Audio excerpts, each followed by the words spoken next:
కథలెన్నో చెప్పారు, కవితల్ని రాశారు, కాలాలు దాటారు, యుద్ధాలు చేశారు. ప్రేమలో తప్పు లేదు, ప్రేమలో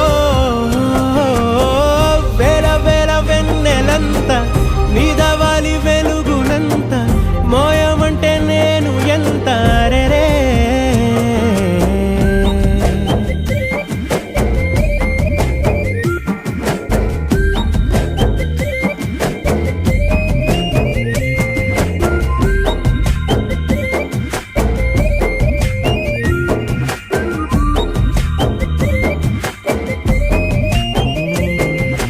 ఆకాశం తాకాలి అని ఉందా, నాతో రా చూపిస్తా